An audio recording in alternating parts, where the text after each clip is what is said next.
গ্রামটির সম্পর্কে অনেকেই অনেক কথা বলতেন, কিন্তু এই গ্রামে সত্যি যে এমন সংকট ঘনীভূত হতে পারে সেই ধারণা কারোরই ছিল না। রাতের অন্ধকার আমাদের মনকেও অন্ধকারে আচ্ছন্ন করে রাখতে সক্ষম। আমরা কতজনই বা সেই অন্ধকারকে কাটিয়ে উঠতে পারি, কিন্তু এই ঘন কালো অন্ধকারের গর্ভে কেবল এক রাশ কালিমাই থাকে না, তার সাথে থাকে আরও অনেক কিছুই। তার সাথে সর্বত্রভাবে জড়িয়ে থাকে এক ভয়ঙ্কর রহস্য, আর সেই প্রেতের আর্তনাদের সুর যা অন্ধকারের লালিমা মেখে স্নান করে, অন্ধকারময় ভবিষ্যৎকে হাতছানি দিয়ে ডাকতে প্রস্তুত সে। কিন্তু ওই গ্রামে কি এমন রহস্যের বীজ পতিত ছিল যা খোদাই করলেই আর জীবিত ফিরে আসা সম্ভব হতো না? জানতে হলে শুনতে থাকুন লেখিকা সঞ্চারী ভট্টাচার্যের কলমে রাতের পৈশাচী সত্য। গল্প পাঠে আমি শিল্পী। নমস্কার, শিল্পীর গল্পকথা চ্যানেলে আপনাদের সবাইকে স্বাগত। এবারের রাখি বন্ধন উৎসবটা আমরা উত্তরপ্রদেশের কোনো একটা পাহাড়ি এলাকায় উদযাপন করব। আমি আর তুই তো যাবই, সঙ্গে পিঙ্কি আর মালককেও সঙ্গে নিয়ে যাব। কি বলিস পালক? রাঘবের প্রশ্নের উত্তর দিতে গিয়ে পালক বলল, হ্যাঁ, তাহলে তো বেশ ভালোই হয় দাদা। তবে তুই পিঙ্কি আর মালককেও বলেছিস সেটা কিন্তু আমার জানা ছিল না। আমি ভেবেছিলাম তুই বোধহয় অন্য বন্ধুদের নিয়ে যাচ্ছিস, আর তার সাথে আমাকেও। বারবার করে আমি যাব বলে জেদ করায় তুই আর আমার কথা ফেলতে পারিসনি, এটা ভেবেই আমার আনন্দ হচ্ছিল। আসলে মালব আর পিঙ্কি ভীষণ অন্যরকম। ওরা কি আর এইসব রিচুয়ালে এত বিশ্বাস করে? আজকালকার দিনের মানুষেরা কেবল আধুনিক জীবনযাপনের সাথে সংযুক্ত। সেখানে রাখির মতো একটা উৎসব পালনের জন্য কি কেউ আর এত দূরে যেতে চাইবে? আমার তো বিশ্বাস হয় না। রাঘব বলল, আরে ধুর পাগলি, আমরা কি আর শুধু রাখি উৎসব পালনের জন্য যাচ্ছি? ওখানে গেলে আরো মজা হবে। এছাড়া আমি আমার বাদবাকি বন্ধুদের নিয়ে যেতে চাইনি, কারণ তুই আমার একমাত্র আদরের বোন। কাজেই তোর মনের কথা বুঝে চলাটা দাদা হিসেবে আমারই কর্তব্য, তাই নাকি? এছাড়া বাবা আর মাকেও বলে রাজি করিয়ে নিয়েছি। ওরা আমাদের ঘুরতে যাওয়া নিয়ে আশা করি আর কোনো সমস্যা তৈরি করবে না। তাহলে আর দেরি কিসের? দেখ না কি মজা হয়। রাঘবের এই সিদ্ধান্তে খুবই খুশি হয় পালক। কোনো বোন যদি দাদার কাছ থেকে এত ভালোবাসা পেতে পারে তাহলে তো সোনায় সোহাগা। পালক সর্বদাই এই বিষয়টিকে নিয়ে খুব চিন্তামুক্ত ছিল, কারণ আজকের যুগে এত ভাগ্য করে কোনো বোন আসেনি যে তার দাদা সব কিছুর আগে নিজের বোনের সুখ চিন্তা করবে। তবে এটা সাধারণ সমীক্ষার ভিত্তিতেই বললাম। পালকের জীবনে দেখা অন্যান্য সম্পর্কগুলির ক্ষেত্রে সে তার বান্ধবীদের কাছ থেকে তাদের দাদার সম্পর্কে কেবল সমালোচনাই শুনেছে। সেখানে নিজেকে এতটা ভাগ্যবতী পেয়ে সে খুবই আনন্দিত অনুভব করছিল। ধীরে ধীরে যাওয়ার দিন এগিয়ে এলো। অন্যদিকে পিঙ্কি আর মালব এসে হাজির হয়ে গেল। মালব পালককে উদ্দেশ্য করে বলল, বাহ, দারুণ ব্যাপার তো। তাহলে আমরা দুই ভাই দুই বোন একসাথেই উত্তরপ্রদেশের পাহাড়ে ভ্রমণ করতে যাচ্ছি। আশা করি বেশ ভালোই অভিজ্ঞতা হবে। পাহাড়ি এলাকার শোভা সবসময় আমার নজর কাড়ে। পূর্বে রাঘবের সাথে অনেক স্থানেই ঘুরতে গেছি, সেসব জায়গার স্মৃতি এখনো মনের মধ্যে স্থান করে রেখেছে। এই সকল স্মৃতিগুলোর থেকে সহজে বেরোতেও পারিনি। সব জায়গাতেই গাড়ি নিয়ে ঘুরেছিলাম আমরা। তবে এবারে পিঙ্কিকে সাথে নিয়ে যেতে পারবো, এটা একটা ভালো ব্যাপার আর কি।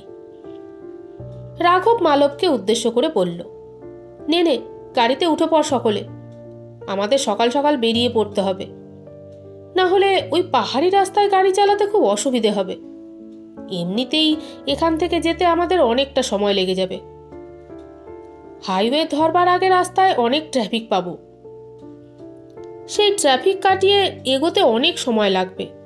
তারপর তো হাইওয়ে ধরে সোজা বেরিয়ে যেতে পারবো। তবে ওই পর্যন্ত যেতে অনেকটা সময় লেগে যাবে।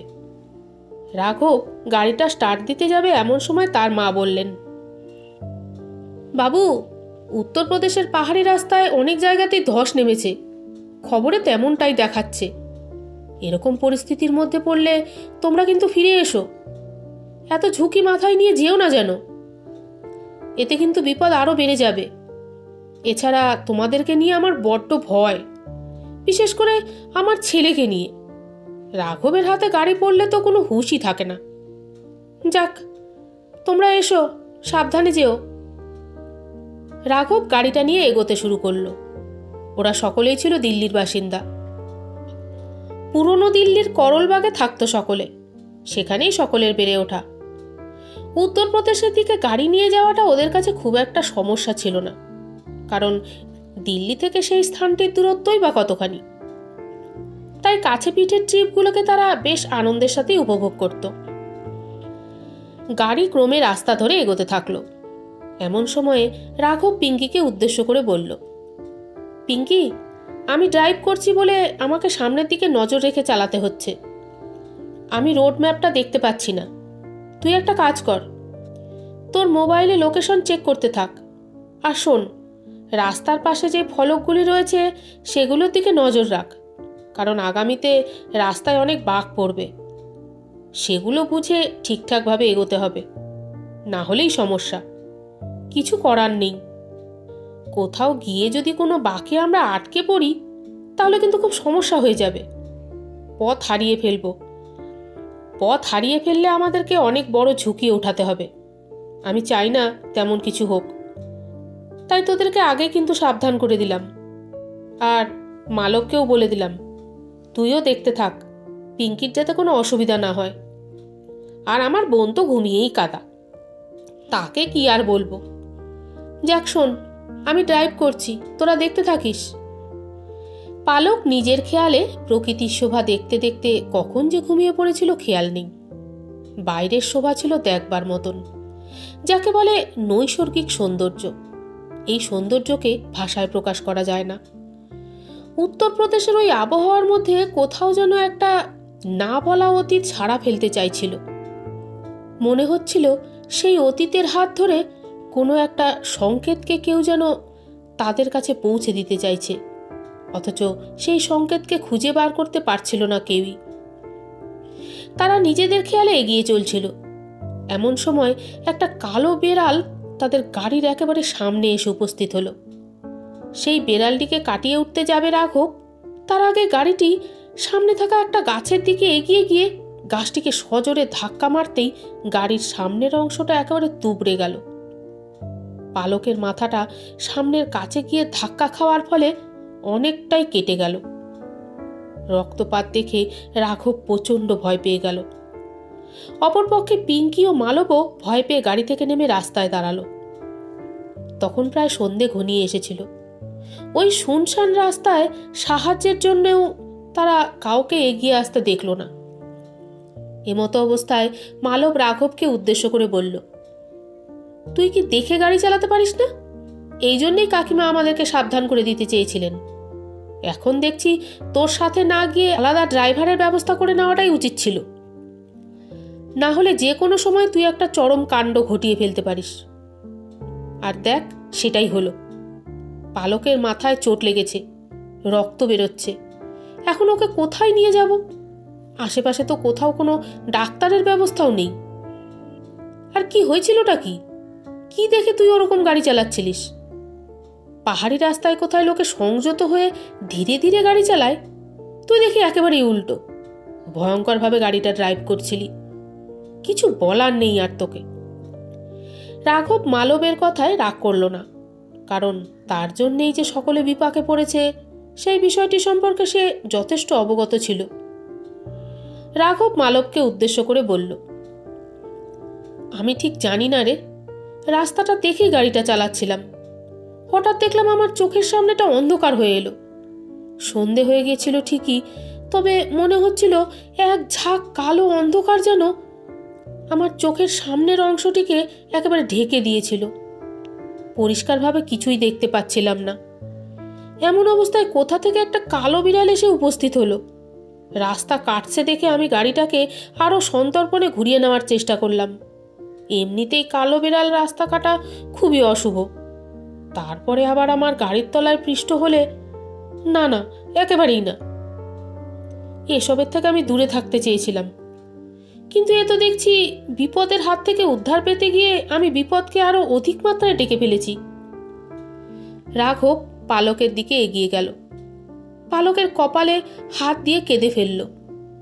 এরপরে মালব রাঘবের দিকে একটা ফার্স্ট এড বক্স এগিয়ে দিয়ে বলল, বুঝেছি, এটা তোর দোষ ছিল না। একটা কাজ কর, তুই এখান থেকে কিছুটা তুলো, লাল ওষুধ আর ব্যান্ডেড নিয়ে পালকের কপালে ওই কাটা জায়গাটায় লাগিয়ে দে, দেখবি ও অনেকটাই স্বস্তি অনুভব করবে।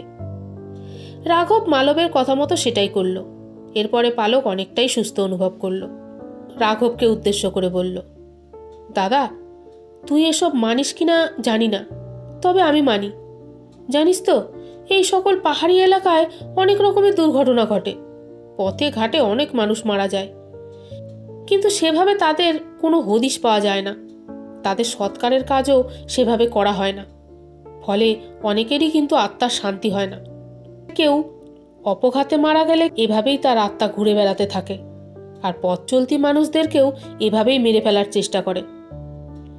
আমাদের সাথে তেমনটাই ঘটেছে, না হলে দিব্যি রাস্তা ধরে এগিয়ে যাচ্ছিলিস তুই, এমন সময় কোথা থেকেই বা একটা কালো বিড়াল এসে হাজির হলো, আর সেটাকে বাঁচাতে গিয়ে তুই সজোরে গাড়িটা ওই গাছের গুঁড়িতে গিয়ে মারলি। আসলে কেউ আমাদেরকে শেষ করে ফেলতে চাইছিল। পাশে তাকিয়ে দেখ, বেশ ঘন জঙ্গল, আর মাঝে ওই সরু লেনের রাস্তা, অন্যদিকে রাস্তার পাশেই বিশাল খাদ। এখানেও তো গাড়িটা তলিয়ে যেতে পারত বল।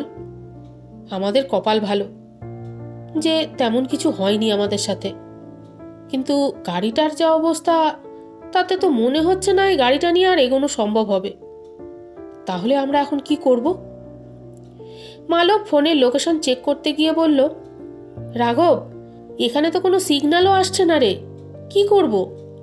আশেপাশে তো কোনো লোকজনও দেখতে পাচ্ছি না, তাদের কাছ থেকে যে একটা হেল্প চাইবো সে ব্যবস্থাও তো নেই। এখন কি যে করি, কোথায় যাই, কাকে জিজ্ঞাসা করি? একটা মেকানিকও তো পাবো বলে মনে হচ্ছে না।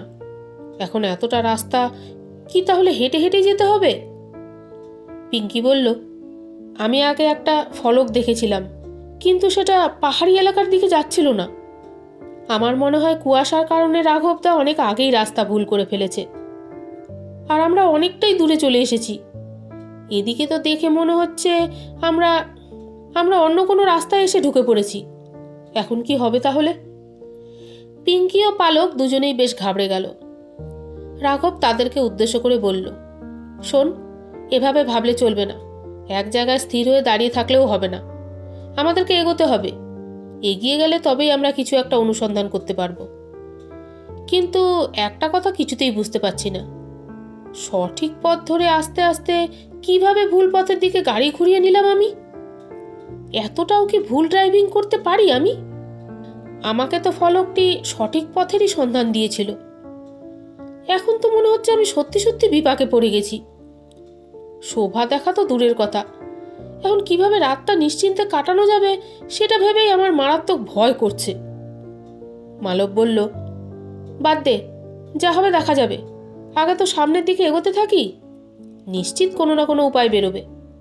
এখানে এমনিতেই অনেক গ্রাম দেখতে পাওয়া যায়, সেই গ্রামগুলির ওপরে ভিত্তি করে যদি কোনো লোকালয়ের সন্ধান মেলে তাহলে আমাদের উপকারে লাগবে। নে, এবার চল, ওইদিকে এগোনো যাক। মালবের কথা শেষ হতেই ওরা সকলে সামনের দিকে এগোতে শুরু করলো। গাড়িটা ওই তোবড়ানো অবস্থাতেই গাছের একটা পাশ ঘেঁষে দাঁড়িয়ে রইল।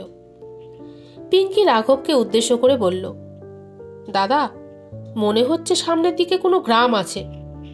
কয়েকজনের গলার আওয়াজ পাচ্ছি, মনে হচ্ছে ওনারা এদিকেই আসছেন। যদি আমার ধারণা সত্যি হয় তাহলে আমরা ঠিক একটা সুরাহা খুঁজে বার করে ফেলতে পারবো। পিঙ্কির কথায় সকলের মনের মধ্যেই বল এলো। সকলেই ভাবল হয়তো তাই হবে। তারা আরো কিছুটা এগোতেই সামনের দিকে বেশ কয়েকজন লোককে দেখতে পেল। লোকগুলি লাঠি হাতে সামনের দিকে তাকিয়ে কোনো একটা বিষয়ে আলাপ আলোচনা করছিল। ওদের চারজনকে একসাথে সেই দিকে ধাবিত হতে দেখেই সকলে চমকে উঠলেন। তারপরে তাদের দিকে তাকিয়ে একজন বলে উঠলেন, আপনারা কারা, আর এদিকে আসছেন কেন? এখানে তো অনেক সমস্যা, এদিকে যাওয়াই যাবে না। রাস্তা একেবারে আটকে দেওয়া হয়েছে, সামনের পাহাড়ে ধস নেমেছে। ওদিকের কোনো গাড়ি এদিকে আসতে পারছে না, আর এদিকের কোনো গাড়ি ওদিকেও যেতে পারবে না। কাজেই আপনারা আজকের রাতটা গাড়ির মধ্যেই বিশ্রাম করুন। রাস্তা পরিষ্কার না করা হলে কেউই যেতে বা আসতে পারবেন না। লোকগুলোকে দেখে ওরা সকলেই বেশ ঘাবড়ে গেল। লোকগুলির পরনে পোশাক আশাক দেখে মনে হচ্ছিল তারা স্থানীয় বাসিন্দা। আশেপাশের কোনো গ্রামের সাথে তাদের সংযুক্তি রয়েছে। এই ধরনের স্থানীয় লোকেরাই যে এই ধরনের সমস্যার পাশে এসে দাঁড়ান, এই আশা নিয়েই রাঘব তাদেরকে উদ্দেশ্য করে বলল, আসলে আমরা সকলে দিল্লি থেকে আসছি। আমরা এখান থেকে উত্তরপ্রদেশের পাহাড়ি এলাকার উদ্দেশ্যে অগ্রসর হচ্ছিলাম। এমন সময় হঠাৎ কি হলো জানি না, চোখের সামনেটা একেবারে ঘোলাটে হয়ে রাস্তাটা পরিষ্কারভাবে দেখতেই পেলাম না। এদিকটা ভীষণ কুয়াশাচ্ছন্ন থাকায় এই অবস্থা হয়েছে। তবে আমার মা আমাকে এলাকার কথা আগেই জানিয়েছিলেন। এখানে যে প্রায় ধস নামছে সেই বিষয়ে আমি আগেই টের পেয়েছিলাম। তবে আমাদের যাওয়ার পথে যে এত বড় বিপদ হবে এটা আশা করিনি। তবে ওই কালো বিড়ালের ব্যাপারটা আমি কিছুতেই আন্দাজ করতে পারছি না।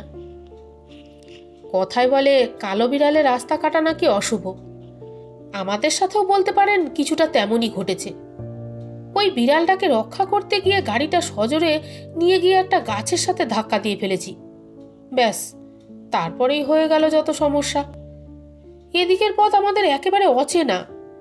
পথ কোন দিকে যাচ্ছে সে বিষয়ে আমাদের কোনো ধারণাই নেই। গাড়িটার অবস্থাও একেবারে খারাপ। গাড়িটাকে নিয়ে যে সামনের দিকে এগোবো সে উপায়ও নেই।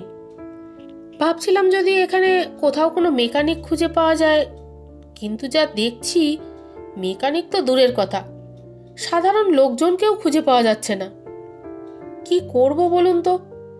এখন কিভাবে নিজেদের প্রাণ বাঁচাবো? লোকগুলি খুব মন দিয়ে রাঘবের কথা শুনছিলেন। তারপর তাদের মধ্যে থেকে একজন রাঘবকে উদ্দেশ্য করে বলে উঠলেন, এই ঘটনা যে কেবল আপনাদের সাথে ঘটেছে এমনটা নয়। এ ঘটনা অনেকের সাথেই ঘটেছে। এই রাস্তা ধরে যাওয়ার সময় অনেকেই বিপদে পড়েছেন। অনেকের তো গাড়িটা একেবারে খাদেই পড়ে গিয়েছে। তাদের তো আর কোনো অস্তিত্বই খুঁজে পাওয়া যায়নি। জানি না এই জায়গায় কি আছে, তবে এখানে এলেই মানুষের ঝুঁকি বেড়ে যায়, প্রাণ সংশয়ের সম্ভাবনাও বেড়ে যায়। সকলেই বলেন সামনে থাকা একটি গ্রামকে কেন্দ্র করেই নাকি এই ঘটনা ঘটছে। আমরাও তেমনটাই বিশ্বাস করি। আসলে ওই গ্রামটিকে কেন্দ্র করেই যত রকমের সমস্যা শুরু হয়েছে। তবে সেটা আজকের ঘটনা নয়, বহুকাল আগে থেকেই এই গ্রামটিকে কেন্দ্র করে মানুষের মধ্যে নানান রকমের কুসংস্কার দানা বাঁধতে শুরু করেছে। তাই আপনাদেরকে একটা পরামর্শ দেব, আপনারা আজকের রাতটা যে করেই হোক ওই গাড়ির মধ্যে থেকেই কাটিয়ে দিন। এখান থেকে 2 কিলোমিটার দূরে একটা সরাইখানা আছে, সেখানেই আপনারা মেকানিকের সন্ধান পেয়ে যাবেন। এখন বেশ রাত হয়ে গিয়েছে। এই অবস্থায় ওই ভাঙা গাড়িটিকে নিয়ে 2 কিলোমিটার এগোনো আপনাদের পক্ষে সম্ভব নয়। কাজেই আপনারা যে করেই হোক আজকের রাত্রিটা ওই গাড়িটাকে কেন্দ্র করে আশ্রয় নেবার চেষ্টা করুন। আমি দেখছি, আমার এক বন্ধুকে ফোন করে দিচ্ছি, সে আগামীকাল সকালবেলা এসে আপনাদেরকে নিয়ে যাবে। তারপরে আপনারা ওই সরাইখানায় বেশ কিছুক্ষণ বিশ্রাম করে সেখান থেকে অন্যত্র যাওয়ার সিদ্ধান্ত নিতে পারবেন।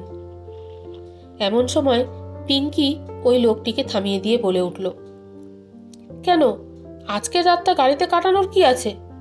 আপনারা তো বলছেন সামনেই নাকি একটা গ্রাম রয়েছে। গ্রামে গিয়েও তো বিশ্রাম নেওয়া যেতে পারে। কেউ না কেউ নিশ্চয়ই আমাদের সাহায্যের জন্য এগিয়ে আসবেন। আগে থেকে এতটা বিমর্ষ হয়ে পড়ার তো কোনো প্রয়োজনই নেই। ঠিক একটা না একটা উপায় বেরিয়েই আসবে। আপনারা বরং আমাদেরকে ওই গ্রামের রাস্তাটা দেখিয়ে দিন, আমরা সেদিকে চলে যেতে পারবো। এমনিতেই আমরা 4 জন রয়েছি, আশা করি একসাথে গ্রামের দিকে গেলে খুব একটা অসুবিধা হবে না। আমরা নির্দিষ্ট সময়ের মধ্যে ঠিক পৌঁছে যেতে পারবো। পিঙ্কির কথা শুনে লোকগুলো প্রচণ্ড ঘাবড়ে গেল। তাদের মধ্যে থেকে একজন পুনরায় তাকে উদ্দেশ্য করে বলে উঠলেন, ওই গ্রামটিকে নিয়েই তো যত রকমের সমস্যার উদ্রেক ঘটেছে, আর আপনারা সেখানেই যেতে চাইছেন? আসলে ওই গ্রামটিকে কেন্দ্র করে এক অভিশাপ দানা বেঁধেছে। সেই অভিশাপ আজকের নয়, বহু যুগ আগে থেকে এই অভিশাপ গ্রামটিকে আচ্ছন্ন করে রেখে দিয়েছে। ওই অভিশাপের কবল থেকে গ্রামবাসীরা কবে নিস্তার লাভ করতে পারবে কেউ জানে না। কিন্তু এই অভিশাপের কারণ কি এবং কে এরকমভাবে প্রতিটি নিরীহ মানুষের প্রাণ হরণ করে চলেছে, সেই বিষয় সম্পর্কে কেউ কোনো স্থির সিদ্ধান্তে উপনীত হতে পারেনি। এমতো অবস্থায় বাইরের আগন্তুকেরা কেউ গ্রামে প্রবেশ করতে চাইছে না। গ্রামবাসীরা নিজেরাই শহুরে লোকজনকে গ্রামে প্রবেশ করতে একেবারে নিষেধ করে দিয়েছেন। এই তো কিছুদিন আগে বেশ কয়েকজন শহুরে লোক গ্রামে এসে উপস্থিত হয়েছিলেন। তারাও আপনাদের মতো রাত কাটাতে এসেছিলেন। তাদের লাশগুলিকে গ্রামের পশ্চিম সীমান্তে থাকা ওই পুরনো কুয়োর পাড়ে পড়ে থাকতে দেখা গিয়েছিল। ছিন্ন বিচ্ছিন্ন অবস্থায় তাদের দেহগুলোকে খুঁজে পাওয়া গেছিল। এই ঘটনা সকলের মুখে মুখে রটে যাওয়ার পর কেউই এই পথে আর এগোনোর সাহস পাচ্ছে না। তারপর আবার প্রায়শই এই অঞ্চলে ধস নামতে শুরু করেছে। পাহাড়ি এলাকা, তারপরে আবার ধস। রাতের অন্ধকারে এই এলাকা দিয়ে গাড়ি চালিয়ে নিয়ে যাওয়া একেবারেই দুর্ঘটনাপ্রবণ বলতে পারেন। দিনের বেলাতেও যে এমনটা হচ্ছে না তা নয়। আর অনেকেই একই কথা বলছেন, তারাও নাকি আপনাদের মতো পথ ভুল করে এগিয়ে চলে এসেছেন এদিকে। আমার মনে হচ্ছে এর পেছনে অবশ্যই কোনো কালো শক্তি কাজ করছে। সে সকলকে ওই গ্রামের উদ্দেশ্যে নিয়ে যেতে চাইছে। কথাগুলো বলার পর লোকটি থামলেন। এরপর পালক লোকটিকে উদ্দেশ্য করে জিজ্ঞাসা করল, আমি সেই থেকে আপনার মুখে ওই গ্রামের বিষয়টিকে নিয়ে অনেক কথা শুনে যাচ্ছি, কিন্তু এখনো পর্যন্ত ওই গ্রামটির নাম কি তাই জানতে পারিনি। দয়া করে আমাদেরকে বলুন, ওই গ্রামটির নাম কি? লোকটি কিছুক্ষণ চুপ করে রইলেন। তারপর পালককে উদ্দেশ্য করে বললেন, ওই গ্রামটির নাম জগৎপুর। ওই গ্রামটির সাথে এই অভিশাপের সূত্রটি জড়িয়ে রয়েছে। আপনারা কি এই গ্রামটির নাম শুনেছেন? লোকটির মুখে জগৎপুর শব্দটা শোনার সাথে সাথে তাদের চারজনের শিরাবে হিমেল স্রোত প্রবাহিত হয়ে গেল। রাঘব বিশেষ করে ঘাবড়ে গেল, তবে মালব এই বিষয়টাকে তেমন গুরুত্ব দিতে চাইল না। ও ওই লোকটাকে উদ্দেশ্য করে বলল, হ্যাঁ, জগৎপুরের নাম শুনেছি। উত্তরপ্রদেশের পাহাড়ি পথ ধরে কোনো সময় ওই ছোট্ট গ্রামটিকে দেখতে পাওয়া যায়। পাহাড়ের কোলে অবস্থিত ওই গ্রামটির সম্পর্কে অনেক কথাই বইতে পড়েছি। তার প্রাকৃতিক শোভা ও সৌন্দর্য নাকি নজর কাড়ার মতো। কাজে ওই গ্রামটিতে আশ্রয় নিতে আমাদের কোনো অসুবিধা হবে না। আমরা তো এমনিতেই উত্তরপ্রদেশের পাহাড়ি এলাকা পরিভ্রমণের জন্য অগ্রসর হচ্ছিলাম। এখানে পথের মাঝে যদি এরকম একটা গ্রামের সন্ধান পাওয়া যায় তাহলে ক্ষতি কি? সেখানেই অনেকটা সময় কাটিয়ে নেওয়া যাবে। এছাড়া এখানকার গ্রামবাসীদের সম্পর্কেও অনেক সুখ্যাতি কানে এসেছে। প্রত্যেকেই বেশ স্বচ্ছন্দপূর্ণ। শহুরে লোকজনের সঙ্গে তারা খুব ভালো ব্যবহার করেন। আতিথেয়তাতেও কোনো খামতি রাখেন না। কাজে আমার মনে হয় আজকের রাতটা আমাদের ওই গ্রামের দিকেই অগ্রসর হওয়া উচিত। তারপর কালকে সকালের কথা সকালে ভাবা যাবে। গ্রামে মানুষজনের সন্ধান পেলে তাদের কাছ থেকে না হয় সাহায্য চেয়ে নেওয়া যাবে। আশা করি তারা আমাদেরকে দূরে সরিয়ে রাখবেন না। তবে ওই গ্রামটি দর্শনের উদ্দেশ্যেই আমার যাওয়া। গ্রামটিকে কেন্দ্র করে নানান রকমের রহস্যজনক ঘটনা দানা বাঁধতে দেখেছি। তবে সেগুলো আদৌ সত্যি কিনা এই বিষয়টি পরখ করে দেখাও খুব জরুরি। এছাড়া কালকেই রাখি পূর্ণিমা। এমনিতেই আমাদের দুই বোন আমাদের সাথেই রয়েছে। পথের মধ্যে রাখি পূর্ণিমার মতো পবিত্র উৎসবটি পালনের সুযোগ পাবো না এই ভেবেই আমরা আরো তাড়াতাড়ি গাড়ি চালাচ্ছিলাম। কিন্তু পথের মাঝখানেই যখন এত ভালো একটা সুযোগ পেয়ে গেলাম এবং একটি গ্রামের অনুসন্ধান পেয়ে গেলাম, তাও আবার জগৎপুরের মতো একটা গ্রাম, তখন এই রহস্য উদ্ঘাটনের ইচ্ছে তো জাগবেই। ওখানেই না হয় রাখি পূর্ণিমার উৎসবটি পালন করে নেওয়া যাবে। মালব লক্ষ্য করল তার মুখে ওই কথাগুলো শোনার সাথে সাথে ওই লোকগুলো নিজেদের মধ্যে কিসব আলোচনা শুরু করেছে। তাদের চোখে মুখে ভীতি স্পষ্ট প্রমাণ করে দিচ্ছে ওই গ্রামে কিছু রয়েছে, ভয়ঙ্কর কিছু রয়েছে, যার জন্যই তারা প্রত্যুত্তরে কিছুই জানতে চাইলেন না। তাদের মধ্যে থেকে একজন মালবকে উদ্দেশ্য করে বললেন, বেশ, ঠিক আছে, আপনারা যখন আমাদের কোনো কথাই শুনতে চান না, তখন আর এই বিষয়ে আপনাদেরকে কোনো কথা বলে লাভ নেই।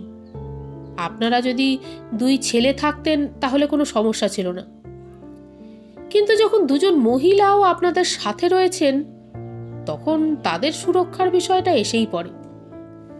একা একা এভাবে জঙ্গলের মধ্যে মেয়েদেরকে নিয়ে না থাকাই সমীচীন হবে। তবে জগৎপুরের পরিবর্তে যদি অন্য কোনো গ্রামের সন্ধান পেতেন, তাহলে আমরা কোনো সময় আপনাদেরকে যেতে বাধা দিতাম না, কিন্তু জগৎপুর বলেই যত সমস্যা। তবুও বলবো, আপনারা দাদা হয়ে বোনেদের খেয়াল রাখার চেষ্টা করবেন। আপনারা যখন ওদের সাথেই রয়েছেন, তাহলে ওদের সুরক্ষার কোনো অসুবিধা হবে না। আপনারা একটা কাজ করুন, আপনারা সামনের ওই বাঘ ধরে একেবারে সোজা চলে যান। সামনের দিকে বেশ কিছুটা জঙ্গল পড়বে। ওই রাস্তাটা বেরোনোর পরেই আবার দুধারে কিছুটা জঙ্গল নজরে পড়বে। আপনারা ওই সরু রাস্তা ধরে এগোতে থাকবেন, কোনো দিকে বেঁকে যাওয়ার চেষ্টা করবেন না, তাহলে কিন্তু পথ ভুল হয়ে যাবে। আর জঙ্গলের মধ্যে পথ হারিয়ে ফেললে বড় রকম বিপদে পড়বেন। আপনাদের গাড়িটা এখানেই থাক, আমরা পাশের গ্রামেই থাকি। এখান থেকে আমাদের গ্রামটা অনেকটাই দূরে। আমরা আসলে রাস্তাঘাট সারানোর জন্য সরকারি কর্মী হিসেবে নিযুক্তি পেয়েছি, যদিও ওগুলো কন্ট্রাক্টের কাজ। তবে সরকার এখন কাজগুলোকে করানোর জন্য স্থানীয় লোকেদেরকেই সুযোগ দিচ্ছে, সেই সুবাদেই কাজ পেয়েছি আর কি। আর এখানে কাজে লাগার পর থেকেই ওই জগৎপুর সম্পর্কে নানা কথা কানে আসতে শুরু করেছে। সেই কারণেই আপনাদেরকে সাবধান করে দিতে চাইছিলাম। আমরা একবার ওই গ্রামে গিয়েছিলাম, তাই রাস্তাটা চিনি। আপনারা কাজ করুন, 1 কি 2টো টর্চ সঙ্গে নিয়ে এগোতে থাকুন। আশা করি 20-25 মিনিটের মধ্যেই পৌঁছে যাবেন। যাক, সাবধানে যাবেন। আমি আমার বন্ধুকে যোগাযোগ করার চেষ্টা করছি। এখানে তো নেটওয়ার্ক থাকে না বললেই চলে, তাই কখন ফোনে পাবো সেটাও বলতে পারছি না, তবে আশা করি পেয়ে যাব। আপনারা কাল সকাল সকাল এখানে এসে উপস্থিত হয়ে যাবেন। আর যদি না পারেন, তাহলে দুপুরের মধ্যে অন্তত চলে আসার চেষ্টা করবেন। আমি আমার বন্ধুটিকে বলে রাখবো, সে এসেই আপনাদের গাড়িটিকে নিয়ে সামনের দিকে 2 কিলোমিটার এগিয়ে যাবে। আশা করি তারপরে আপনাদের নিজেদের গন্তব্যে এগিয়ে যেতে আপনারা পারবেন। ততক্ষণের জন্য সাবধানে থাকবেন, নিজেদের খেয়াল রাখবেন। এই বলেই লোকগুলো সেখান থেকে চলে গেল। রাঘব লোকটির কথা মতো গাড়ি থেকে 3টে টর্চ বার করে নিয়ে এলো।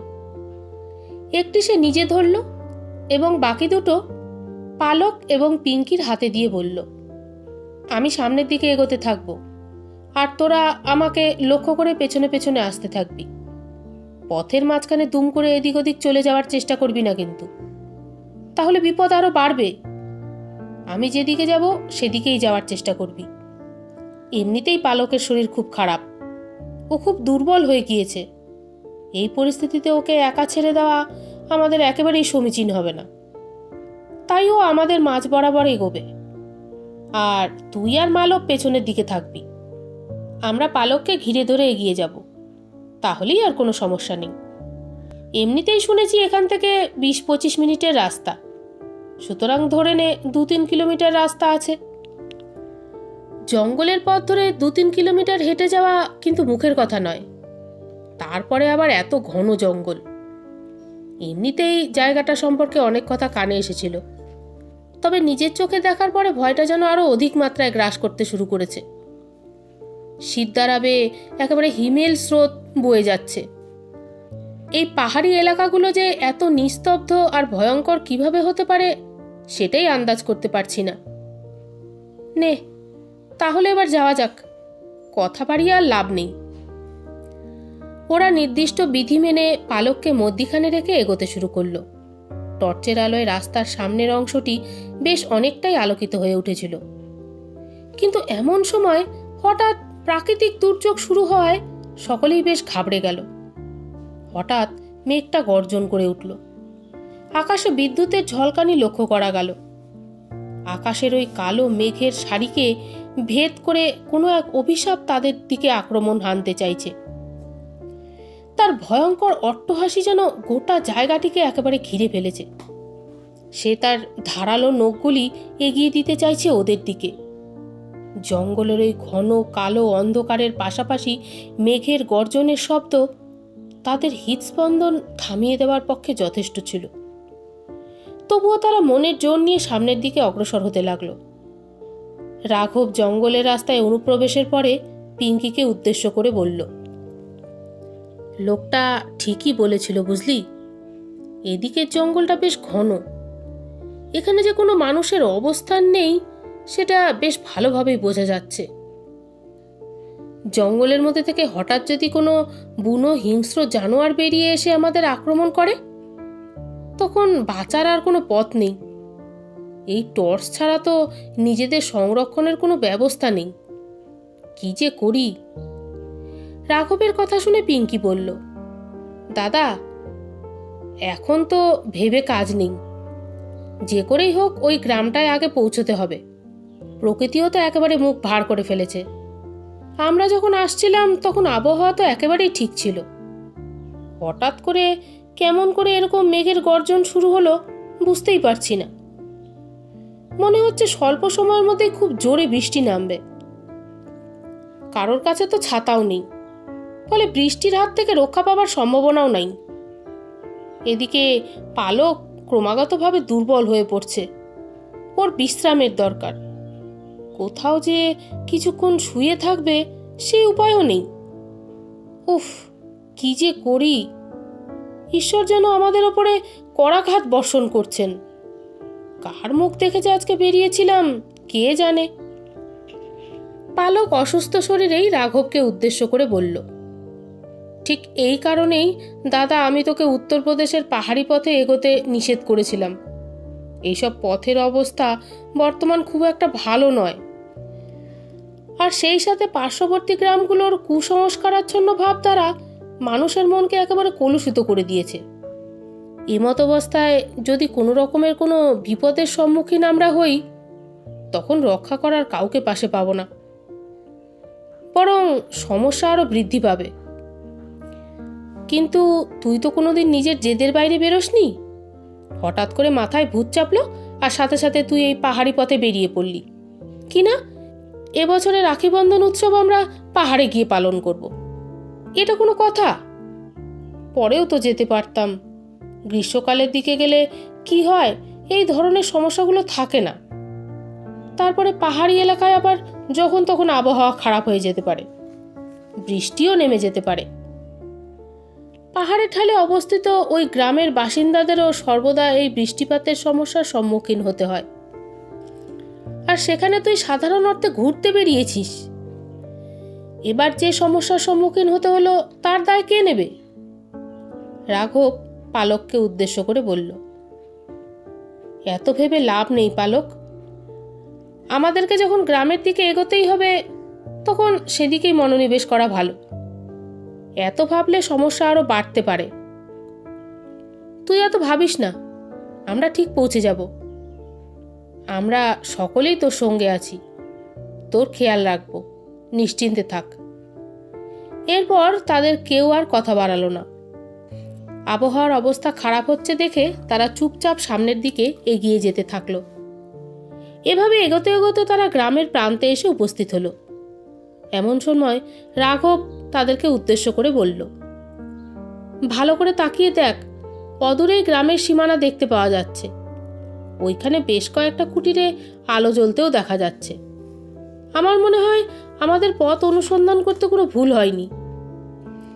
ওই পথেই এগিয়ে যেতে হবে। চল তাহলে এগিয়ে যাওয়া যাক। তারা প্রত্যেকেই আরো কিছুটা এগোনোর পরে গ্রামের সীমান্তে এসে উপস্থিত হলো। দেখলো গ্রামের পরিবেশটা একেবারে নিস্তব্ধ।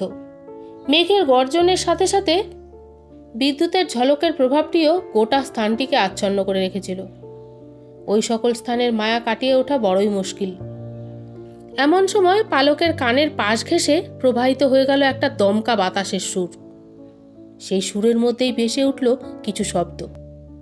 কেউ যেন তাকে বলে গেল কিছু কথা। অবচেতন মনের ওপরে বিশ্বাস রেখেই সেই শব্দগুলোকে শুনতে থাকলো পালক। এবারে রাখি বন্ধনে আবার রক্ত বইবে, শেষ হবি তোরা প্রত্যেকে, তোদেরকে বেঁচে ফিরতে দেব না আমি। এভাবেই শেষ হতে হয়েছিল আমাকে, তোদেরকেও তাই শেষ করব আমি, আর স্বাদ নেব রক্তের। পূর্বের অনুসৃত অভিশাপ এখনো একইভাবে বহমান থাকবে, এভাবেই চলতে থাকবো আমি। কোনোদিনও এই অভিশাপকে খণ্ডন করতে কেউ পারবে না, কেউ না। মরবি, তোরা সকলেই মরবি, বলেই হাহ হাহ করে হাসতে লাগলো। এই কণ্ঠের শব্দ পালকের কানে এসে পৌঁছাতেই সে চিৎকার করে উঠল। উঠে বলল, দাদা, এখানে কিছু একটা আছে, বিশ্বাস কর, কেউ একটা তো আছেই। সে আমার কানে এসে ফিস ফিস করে কতগুলো কথা বলে গেল। আমি তার কণ্ঠ পরিষ্কার শুনতে পেয়েছি, একটা মহিলা কণ্ঠস্বর, আর সেই সঙ্গে শুনেছি এক কটাক্ষ হাসির শব্দও। কি ভয়ঙ্কর সে অনুভূতি! পালকের কথাগুলো শোনার সাথে সাথেই রাঘব বলল, এগুলো তোর মনের ভুল বোন। আসলে সজোরে মেঘ গর্জন করছে, আর তারপরে এই অচেনা জায়গা, নিস্তব্ধ রাত্রি। ওই লোকগুলোর বলা কথাগুলোকে নিয়ে তুই দুশ্চিন্তা করে যাচ্ছিস, সেই কারণেই এমনটা মনে হচ্ছে তোর, আর তাই তোর মনের মধ্যে এত ভয় জমা হচ্ছে। তুই আসলে আন্দাজ করতে পারছিস না, তাই এভাবে কল্পনা করছিস, ভয় পেয়ে যাচ্ছিস বড্ড, আর কিছুই নয়। পালক কিছুতেই আসল বিষয়টিকে তার দাদার সামনে তুলে ধরতে পারল না। এমন সময় রাঘব বলল, একটা কুটির নজরে পড়েছে, ওখানেই চল, কাউকে না কাউকে ঠিক পেয়ে যাব। ওরা সকলে কুটিরের সামনে এসে উপস্থিত হলো।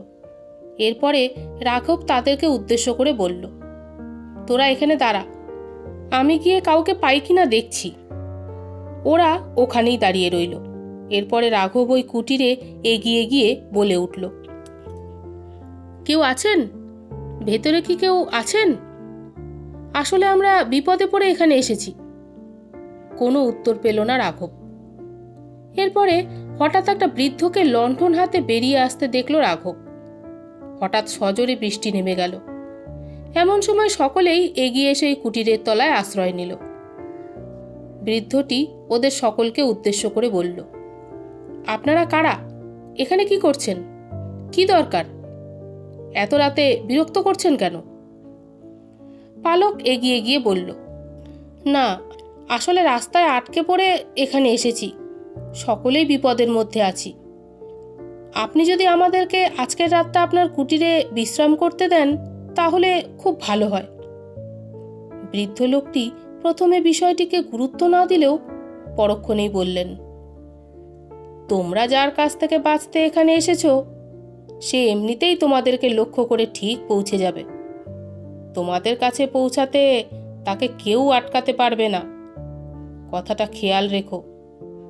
সে তোমরা আমার কুটিরে আসতেই পারো, তাতে কোনো ক্ষতি নেই। তবে এরপরে কি হবে সে বিষয়ে আমি কিন্তু কোনো পরামর্শ দিতে পারবো না। বৃদ্ধের এমন আচরণ ও কথার ভঙ্গি দেখে সকলেই ভীষণ ঘাবড়ে গেল। তবে রাঘব বৃদ্ধকে শান্ত ও নম্র কণ্ঠেই বলল, বেশ, আমরা কেবল আশ্রয় চেয়েছি, আপনি এমনিতেই অসুস্থ, আপনাকে প্রশ্ন করে বিব্রত করব না। বৃদ্ধটি বললেন, বেশ, তোমরা ভেতরে এসো, এমনিতেই আমার ঘরখানা বেশ ছোট, এতজন একসাথে বসতে পারবে কিনা সন্দেহ।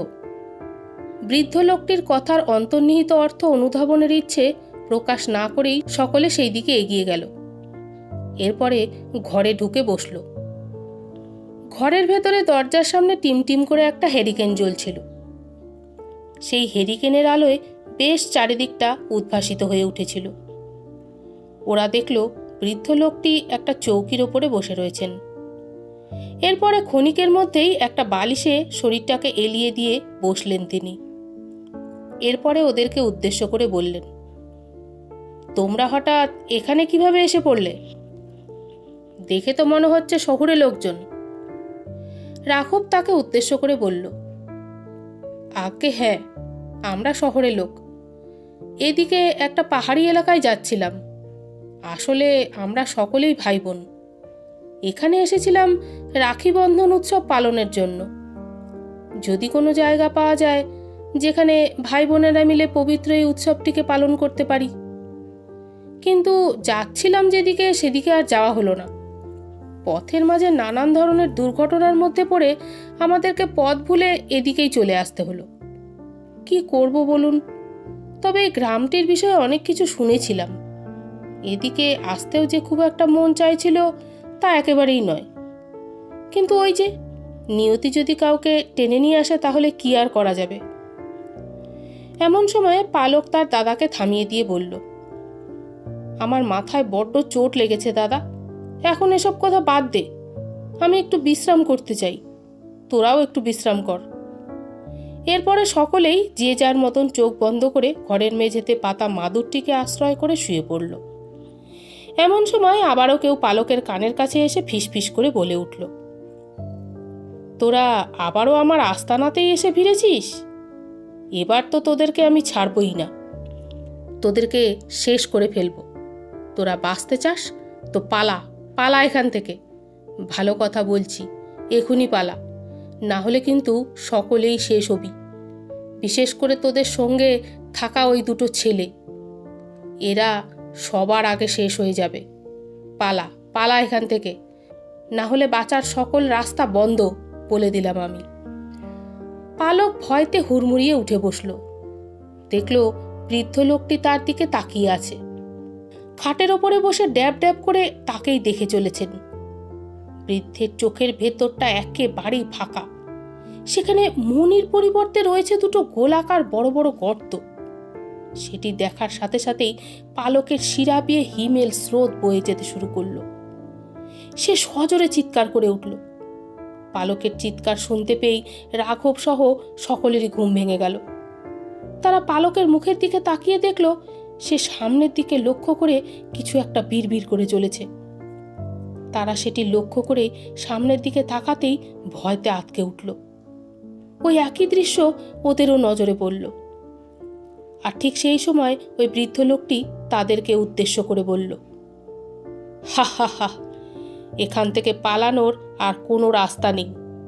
আর তো শুধু এই কালো রাতটার অপেক্ষা, হাতে রাখির ধাগা বাঁধার অপেক্ষা। রাখির ধাগায় বাধা পড়লে ভাই বোনের সম্পর্কও যেমন অটুট হয়, ঠিক তেমনভাবেই এই ধাগার বাধা পড়ার সাথে সাথেই তাদেরকে শেষ করে ফেলি আমি। যেভাবে আমাকে সেদিন শেষ হতে হয়েছিল, আমিও সকলকে এইভাবেই শেষ করে দিই। কেউ কিচ্ছু করতে পারবে না। তোদেরকে মরতে হবে, এখনো সময় আছে।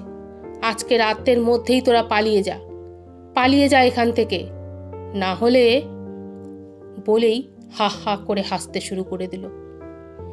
বৃদ্ধের শরীরের মধ্যে থেকে বেরিয়ে আসছিল এক ভয়ঙ্কর চিৎকারের শব্দ। সেই চিৎকারের শব্দ কেউ সহ্য করতে পারছিল না। সকলেই কানে আঙ্গুল দিতে বাধ্য হলো। এমন সময় তারা দেখল ওই চৌকিতে আর কেউ নেই। স্থানটি একেবারে ফাঁকা হয়ে গিয়েছে। এটি দেখা মাত্রই সকলে ওই কুটির থেকে বেরিয়ে অন্যদিকে দৌড়াতে শুরু করলো। তারপরে আবারও একটা কুটিরের সামনে এসে আছড়ে পড়তেই তাদের পদধ্বনি শুনে এক ভদ্রলোক বাইরে বেরিয়ে এলেন। এরপরে তিনি রাঘবকে উদ্দেশ্য করে বললেন, এ কি অবস্থা আপনাদের? আপনারা আপনারা কারা? আর এভাবে হন্তদন্ত হয়ে দৌড়ে দৌড়ে কোথা থেকে আসছেন? রাঘব লোকটির দিকে তাকিয়ে হাত জোর করে কাঁদতে কাঁদতে বলল, আমরা ওই সামনের যে কুটিরটি রয়েছে সেখানে আশ্রয় নিতে গিয়েছিলাম। ওখানে এক বৃদ্ধের সাথে সাক্ষাৎ হয়েছিল। তিনি আমাদেরকে ঘরে এসে বসতে বললেন। আমরা পথ ভুলে গ্রামে এসে পড়ায় এই বিপত্তি ঘটে গেছে আমাদের সাথে। রাতের কারণেই অন্যত্র যেতে পারিনি। রাতটা কোনো ক্রমে কাটিয়ে কালকে ভোরের দিকেই এখান থেকে বেরিয়ে যাব। এমন সময় ওই লোকটি চোখ কপালে তুলে বললেন, কি সর্বনাশ, আপনারা ওই কুটিরে গেছেন কেন? অবশ্য আপনাদের জানবারও কথা না।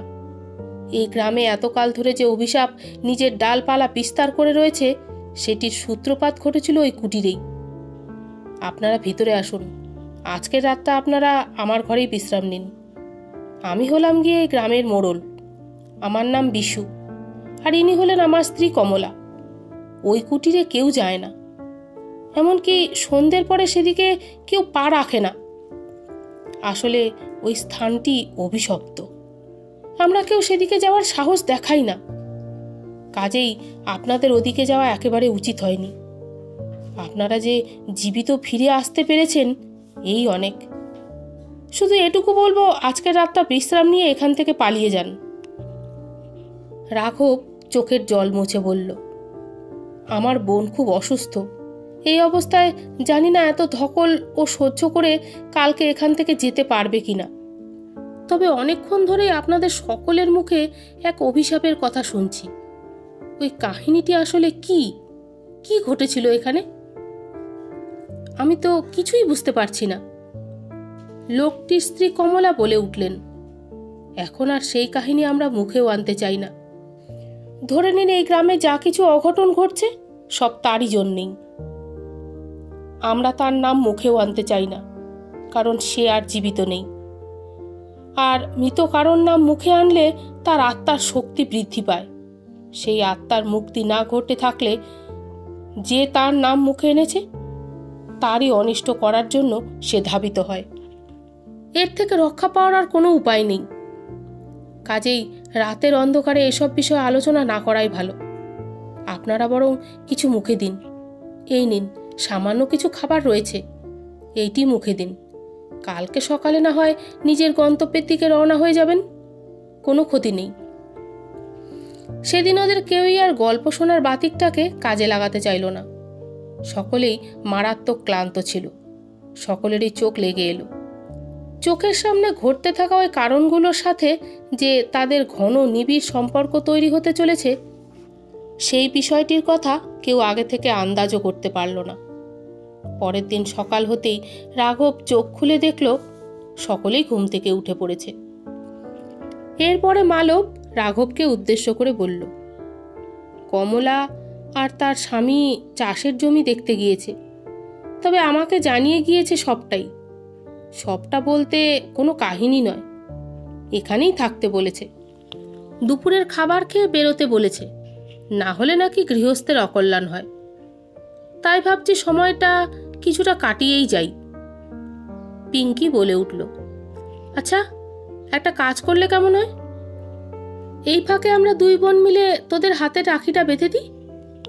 আজকে এমনিতেই রাখি পূর্ণিমা, ভালোই হবে। ওরাও বাড়িতে নেই, আর আমাদেরকে বারণ করারও কেউ নেই। এখানকার মানুষজনের কথায় আমার তেমন বিশ্বাস নেই। আর কালকে যা হয়েছে হয়েছে, সেসবের কথা ভুলে যাওয়াই বরং ভালো। এছাড়া রাস্তার ধারে গাড়িটা পড়ে রয়েছে, ওদিকেও পৌঁছাতে হবে তাড়াতাড়ি। সেই লোকগুলো তো অপেক্ষা করছে আমাদের জন্য।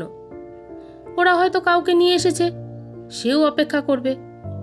কি দরকার, তাড়াতাড়ি কাজ সেরে ওদিকে এগিয়ে যাওয়াই বরং ভালো। এছাড়া পালকের শরীরটাও আগের থেকে ঠিক লাগছে। কাজেই এখানে দেরি করে আর কোনো লাভ নেই। ওদের দুজনের কাছেই রাখির সব সরঞ্জাম ছিল। ওরা রাখি বার করে যে যার ভাইয়ের হাতে পরিয়ে দিল। রাখি বন্ধন উৎসবটিকে বেশ আনন্দের সাথে পালন করতে সক্ষম হলো তারা। সকলের মনের মধ্যেই আনন্দের জোয়ার খেলে গেল। তবে ঠিক সেই মুহূর্তেই ঘটল এক অঘটন। হঠাৎ পুজোর থালাটি পালকের হাত থেকে মাটিতে পড়ে গেল। আর ওই সময় কমলা আর বিশু ঘরের মধ্যে প্রবেশ করলেন। কমলা বিষয়টি লক্ষ্য করেই চিৎকার করে উঠলেন, এ কি সর্বনাশ! আপনারা রাখি পালন করছেন? ভাইয়ের হাতে রাখি পরিয়েছেন? জানেন না এই গ্রামে ওই ঘটনার পর থেকে কোনো বোন কোনো ভাইয়ের হাতে রাখি পরায় না? সেই প্রেতাত্মা কাউকে রাখি পরাতে দেয় না। যে বোন আজকের দিনে তার ভাইয়ের হাতে রাখি পরায় সে তাকেই মেরে ফেলে, তার সাথে তার ভাইদেরকেও মেরে ফেলে। এইভাবে তো সেই অভিশাপ এত কাল ধরে নিজের আস্তানা গেড়ে বসে আছে। এই গ্রামের বুক থেকে এই অভিশাপকে দূরে সরানো কারোর পক্ষেই সম্ভব হয়নি। জানি না কবে এই অভিশাপের কবল থেকে উদ্ধার পেতে পারবো আমরা। কমলা ভয়েতে পিঙ্কি আর পালকের হাত থেকে পূজার থালাগুলো কেড়ে নিল, কিন্তু রাঘব আর মালব কেউই তাদের হাত থেকে বোনেদের বাঁধা রাখিগুলো খুলতে চাইল না। মালব কমলাকে উদ্দেশ্য করে বলল, না, আমরা এসবে বিশ্বাস করি না। এগুলো সবই আপনাদের মনের মধ্যে থাকা কুসংস্কার। এসবের ওপরে বিশ্বাস করাটা একেবারেই অযৌক্তিক। এই যুগে দাঁড়িয়ে এখনো আপনারা এসবে বিশ্বাস করেন কি করে? চল তো রাঘব, আমরা রাস্তার দিকে এগোই। এতক্ষণে বোধহয় লোকগুলো এসে গেছে, আর বোনেদের পড়ানো ভালোবাসার এই চিহ্ন কিছুতেই আমরা হাত থেকে খুলব না, তাহলে আমাদের অকল্যাণ হবে। বিশু তাদেরকে উদ্দেশ্য করে বলল, এই কল্যাণ সকলের কাছে অভিশাপ বাবু।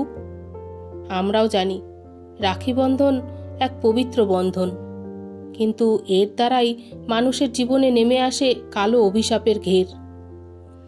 কাজেই এর থেকে আমাদেরকে উদ্ধার পাওয়ার কৌশল খুঁজে বার করতে হবে।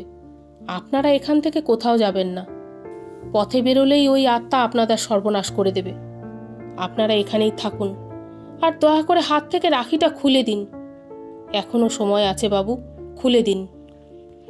ওরা কেউই বিশুর কথায় কান দেয় না।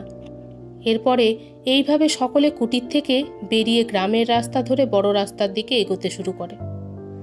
এমন সময় হঠাৎ রাঘবের বুকে প্রচণ্ড ব্যথা শুরু হয়। মনে হয় কেউ যেন তার গলা শক্ত করে চেপে ধরেছে। ধীরে ধীরে ক্রমে দম বন্ধ হয়ে আসতে থাকে রাঘবের। রাঘবকে ওই অবস্থায় দেখে মালব অস্থির হয়ে পড়ে। সেও রাঘবকে বাঁচানোর আশায় তার দিকে এগিয়ে যেতে থাকে। আর এমন সময়ে সেও ঠিক একইভাবে নিজের বুকে ব্যথা অনুভব করে। সেই সাথে তারও মনে হতে থাকে কেউ যেন তার গলা শক্ত করে চেপে ধরেছে। নিঃশ্বাস বন্ধ হয়ে আসতে থাকে দুজনের। দুজনেই মাটিতে পড়ে যায়। চোখ কপালে উঠে যায় তাদের। তারা বোনেদের দিকে হাত বাড়িয়ে সাহায্য চাইতেই শুরু করে, কিন্তু তার আগেই সব শেষ হয়ে যায়। পালক ও পিঙ্কি তাদের দাদাদের বাঁচানোর জন্য এগিয়ে গিয়েও কিচ্ছু করতে পারে না। ওদের নিথর দেহ দুটি ওইভাবেই পড়ে থাকে। পালক ও পিঙ্কি কাঁদতে শুরু করে। ওদের কান্নার শব্দ শুনে গ্রামের অনেকেই ছুটে আসেন। এরপরে বিশুও সেখানে ছুটে যান। ওদেরকে উদ্দেশ্য করে বলেন, বলেছিলাম আপনাদেরকে এখান থেকে বাইরে বেরোবেন না। আপনারা কেউ আমার কথায় বিশ্বাস করতে চাইলেন না। গ্রামের অন্যান্য লোকেদের মধ্যে থেকে একজন চিৎকার করে বলে ওঠেন, এত কাল বাদে আবারও কেউ এই আস্পর্ধা দেখানোর চেষ্টা করেছে। ওই প্রেত তাই আবারও ফিরে এসেছে। এবারে আর কিছুই করার নেই। আমরা এই দুই ছেলের সৎকার এখানে করতে দেব না। ওই প্রেতের হাতে যারা মারা গেছে তাদের গ্রামের শ্মশানে পোড়াতে দেওয়া যাবে না। যেই কাজ করতে যাবে সেই প্রেত তাকেও শেষ করে ফেলবে। পালক এই সকল কথা সহ্য করতে না পেরে বলে ওঠে, আপনারা দয়া করে চুপ করুন। আমরা আমাদের দাদাদের হারিয়ে ফেলেছি। কিভাবে কি হলো কিছুই বুঝতে পারলাম না। এ কোনো দিন হতে পারে না। আমরা যেভাবেই হোক এদের দুইজনকে ফিরে পেতে চাই। বিশুবাবু, আপনাকেই সাহায্য করতে হবে আমাদের। আমি কিচ্ছু জানি না। ওদেরকে ফিরিয়ে আনতেই হবে। বিশু বললেন, এটা আর সম্ভব নয়, কারণ সেই প্রেত ওদেরকে মেরে ফেলেছে। এটাই তো নিয়ম। কেউ এই নিয়মের বাইরে বেরোনোর চেষ্টা করলেই সেই প্রেত তাদেরকে এইভাবেই শেষ করে ফেলবে। আর এই রীতি বহু কাল ধরে চলে এসেছে, যার জন্য এই গায়ে কেউ কোনোদিনও রাখি উৎসব পালন করেনি, কারণ তারা কেউই তাদের ভাইদের হারাতে চায়নি। যেখানে ভাইয়ের দীর্ঘায়ুর জন্য বোনেরা প্রার্থনা করে, সেই দিন থেকেই শুরু হয় এই গ্রামের মৃত্যু মিছিল। রাখি পরার সাথে সাথেই সকলে মারা যেতে থাকে। ওদের দেহ দুটোকে নিয়ে আপনারা আমার সাথে কুটিরে আসুন। আমি আপনাদেরকে সেই কাহিনীর বিষয়ে বিশদে জানাচ্ছি। ওই গ্রামের লোকেরা কেউই এখন আপনাদেরকে এই কাজে সাহায্য করতে পারবে না, উল্টে আরও কথা শোনাবে। তবে একটা উপায় আছে। সেই উপায় দ্বারা এই অভিশাপকে চিরকালের জন্য গ্রাম থেকে দূর করে দেওয়া সম্ভব। কিন্তু এই কাজ কি আপনারা করতে পারবেন? বিশুর কথা শুনে পালক তাকে উদ্দেশ্য করে বলল, পারবো, সব পারবো। যে কোনো ঝুঁকির সামনা করতে আমরা পারবো। আমাদেরকে শুধু উপায়টুকু বলে দিন। ওদের মনের জোর দেখে গ্রামের লোকেরা সকলেই সেদিন হতবাক হয়ে গিয়েছিল। এরপরে রাঘব আর মালবের দেহ দুটি ধরে ধরে বিশুর কুটিরে নিয়ে আসা হলো। কমলা সেটি দেখে আরো ভেঙে পড়ল। বিশু পিঙ্কি ও পালককে উদ্দেশ্য করে বললেন, এর পেছনে রয়েছে এক ভয়ঙ্কর ইতিহাস। আমি আপনাদেরকে আজ সেই কাহিনী বলবো। আজ থেকে প্রায় অনেক বছর আগে এই গ্রামে এক মোড়ল থাকতেন। সেই মোড়লের বাড়িতেই গিয়ে উঠেছিলেন আপনারা। ওই মোড়লের আত্মাই আপনাদেরকে সাবধান করার চেষ্টা করেছিল। উনি নিজেও এখন আর জীবিত নেই। অনেক কাল আগেই ওনার নিধন হয়েছে। মোড়লের 2 সন্তান ছিল, পিয়ালি ও সায়ক। সায়ক বড় ছেলে ছিল। অনেকে বলেন পিয়ালি নাকি মোড়লের নিজের সন্তান ছিল না, তিনি তাকে কুড়িয়ে পেয়েছিলেন। সায়ক ছিল অত্যন্ত লোভী। সে তার বোন পিয়ালিকে একেবারেই পছন্দ করত না। মোড়ল এই বিষয়টির সাথে পরিচিত ছিলেন না। একদিন রাখি বন্ধন উৎসবের দিন পিয়ালি যখন তার দাদা সায়ককে হাতে রাখি পরাতে যাচ্ছে, ঠিক সেই সময়েই তার দাদা সায়ক বোনকে ধাক্কা মেরে ফেলে দেয়। পিয়ালির মাথাটা সামনের কাঠের বেড়ির সাথে লাগার সাথে সাথেই সে জ্ঞান হারিয়ে ফেলে। এরপরে হঠাৎ তার নাক দিয়ে রক্ত বেরোতে শুরু করে। মোড়ল মেয়েকে বাঁচানোর কথা বলায় সায়ক তাতে রাজি হয় না, আর পিয়ালি এইভাবেই পড়ে থেকে থেকে শেষ হয়ে যায়। রক্তক্ষরণের প্রভাবে তার অকাল মৃত্যু ঘটে। সায়ক তার পিতাকে বলে, এই মেয়ে থাকলে আগামীতে সম্পত্তির ভাগ চাইত। সে কোনোভাবেই বিয়ে করে যেতে ইচ্ছুক ছিল না। আমি অনেক করে তোমাকে ওকে এখান থেকে দূরে পাঠিয়ে দিতে বলেছিলাম। এমনিতেও মা মারা গিয়েছে। তারপরে একার সংসারে তোমার তেমন কোনো রোজগারও নেই। আর এই অভিশাপটা কার না কার সন্তান আমি তাও জানি না। সেই পাপটাকে নিয়ে এসে তুমি ছোট থেকে মানুষ করছো। আমি ওকে কোনো দিনই সহ্য করতে পারিনি। আজকে যখন ও আমার হাতে রাখি পরাতে এসেছে, আমি সেটাও মেনে নিতে পারিনি। তাই আমি ওকে ধাক্কা মেরে ফেলে দিয়েছি। ভালো হয়েছে মারা গেছে। আমি আর কিচ্ছু বুঝতে চাই না। আমি বাড়ি ছেড়ে চলে যাচ্ছি। এই গ্রামে আর ফিরবো না। শহরে যাচ্ছি কাজের আশায়। তুমি পচে মরো এখানে। এভাবেই সায়ক সেদিন গ্রাম ছেড়ে চলে গিয়েছিল। মোড়লের ছেলের কথা শুনে গ্রামের লোকেরাও পিয়ালিকে ঘৃণার নজরে দেখতে শুরু করেছিল। ফলে সেদিন কেউই পিয়ালির মৃত শরীরটি সৎকারের ব্যবস্থা করেনি। পিয়ালি অযাচিতভাবে মৃত্যুর কোলে ঢলে পড়েছিল। শোনা যায় পিয়ালির শরীরটিকে মোড়লমশাই গ্রামের কোনো এক স্থানে নিয়ে গিয়ে রাতের অন্ধকারে পুঁতে দিয়েছিলেন। ওই জঙ্গলের ভেতরে কোনো একটা স্থানে তিনি পিয়ালিকে পুঁতে দিয়ে এসেছিলেন। এরপরে কেউ আর পিয়ালির কোনো হদিশ পায়নি। কিন্তু এখানে বিষয়টা শেষ হয়ে যায়নি। এরপরে পিয়ালি প্রেত হয়ে ফিরে এসেছিল। শোনা যায় সে তার ভাই অর্থাৎ সায়ককেও মেরে ফেলেছিল। এমনকি মোড়লেরও হত্যা করা হয়েছিল। একদিন সকালে মোড়লকে তার কুটিরের মধ্যে মৃত অবস্থায় পাওয়া গেছিল।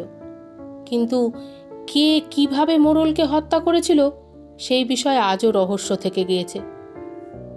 আপনারা আপনাদের ভাইদেরকে জঙ্গলের ভেতরে কোথাও পুড়িয়ে দিন, কারণ ওদের মৃত্যু অপঘাতে হয়েছে। তবে যদি আপনারা এই অভিশাপকে শেষ করতে চান, তাহলে পিয়ালির মৃত শরীরটিকে খুঁজে বার করে তাকে জ্বালিয়ে ফেলতে হবে, না হলে এই ঘটনা ঘটতেই থাকবে। পালক পিঙ্কিকে উদ্দেশ্য করে বলল, তা কিভাবে সম্ভব? এত বড় অঞ্চলের মধ্যে কোথায় সেই মোড়ল পিয়ালির শরীরটিকে পুঁতেছিল এ খুঁজে বার করা এক প্রকার অসম্ভব।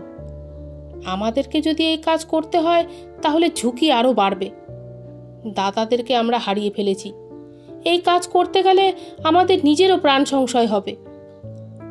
পিঙ্কি বলল, তবুও আমার মন বলছে, যেখানে তুই প্রথমবার ওর কণ্ঠ শুনতে পেয়েছিলি ওই স্থানেই ওর দেহটি পোতা রয়েছে।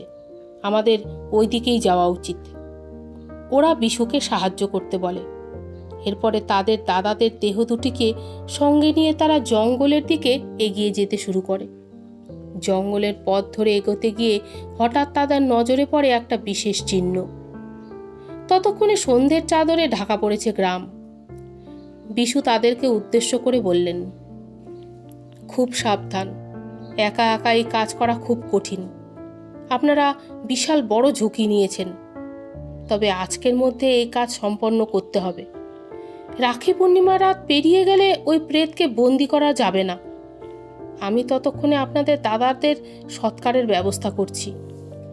বিশু জঙ্গল থেকে কাঠ কুটো জোগাড় করে এনে রাঘব ও মালবের দেহ দুটিতে আগুন ধরিয়ে দেয়। এরপরে সেই আলোতেই পিঙ্কি আর পালক একটি ধারালো বাঁশের কঞ্চি জোগাড় করে নিয়ে এসে মাটি কোপাতে শুরু করে। কিছুটা মাটি কোপানোর সাথে সাথেই জোরে জোরে বাতাস বইতে শুরু করে। তারা একটা পচা গলা শরীর উদ্ধার করে। মাটিতে মিশে রয়েছে তার হাড়গুলো। ওদের দেখে বুঝতে অসুবিধা হয় না এইটাই পিয়ালির দেহ। বিশ্রী গন্ধ নাকে ভেসে আসতেই গা গুলিয়ে ওঠে পালকের। সে বেশ কিছুটা বমি করে ফেলে। এরপরে ওই আগুনের মধ্যে থেকেই একটা জ্বলন্ত কাঠ নিয়ে এসে শরীরের উপরে স্পর্শ করাতেই যাবে, এমন সময় এক প্রবল শক্তি এসে তার হাতের থেকে ওই কাঠের টুকরো ফেলে দেয়। পালক পিঙ্কিকে উদ্দেশ্য করে বলে, পিঙ্কি, তাড়াতাড়ি ওই দেহতে অগ্নি নিক্ষেপ কর, না হলে সে কিছুতে এই কাজ সম্পন্ন করতে দেবে না। বিশু পিঙ্কিকে বাঁচানোর জন্য এগোতে যাবে, এমন সময় সেই বিভৎস চেহারার প্রেতিনী বিশুর সামনে এসে দাঁড়ায়। সেই ভয়ঙ্কর চেহারা দেখে বিশু ঠক ঠক করে কাঁপতে থাকে। এরপরে একটা দমকা হওয়ায় সেই প্রেতিনী বিশুকেও ওই জ্বলন্ত চিতার মধ্যে ফেলে দেয়। বিশুর গায়ে আগুন লেগে যায়। সে চিৎকার করতে থাকে। অন্যদিকে কোনো হদিশ না পেয়ে পালক সেইখান থেকে পালানোর চেষ্টা করে, কিন্তু ফল হয় না।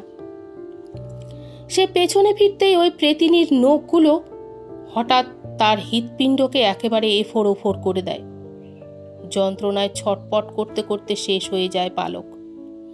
এবারে পিঙ্কি লক্ষ্য করে ওই প্রেতিনী তার দিকে এগিয়ে আসছে।